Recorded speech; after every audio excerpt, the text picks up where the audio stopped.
want to pick back up on Romans 9, verse 19.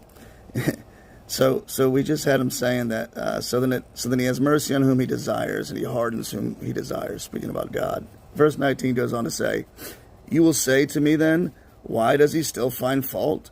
For who resists his will? On the contrary, who are you, O man, who answers back to God? Will the thing molded say to the molder, why did you make me like this?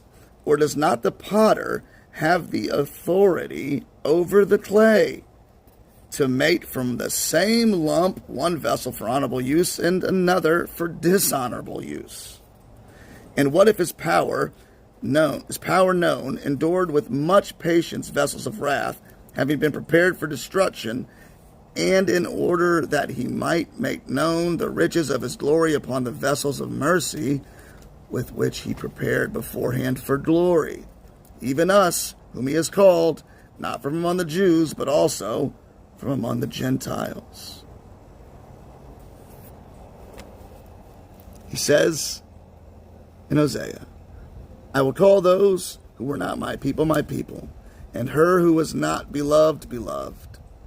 And it shall be that in the place where it was said to them, you are not my people, that they shall be called sons of the living God. You had people of the promise. And then you had those who grew up, they knew about God, they were told about God all through their days. And then you had the world, right? The Gentiles. They love sin, and they worship false gods. Gods that give them what they want and tell them, you're good, just the way you are. In fact, keep doing more of what your heart desires. But then all of a sudden, both in the Jewish context, people group, and in the Gentiles, you have people that just love sin, right? It's all of us. God is so merciful. He chose to show one of his attributes, namely grace and mercy.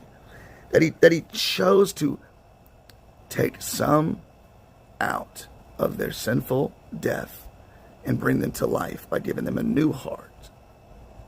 In order that like Ephesians 2 says, in order that the riches, the immeasurable riches of his grace and his mercy might be on display. See, angels didn't sin. They didn't need to be shown grace or mercy. So God chose, apparently, to show two of his attributes that would not have been shown elsewise by causing creatures to be born in sin, thus showing grace and mercy.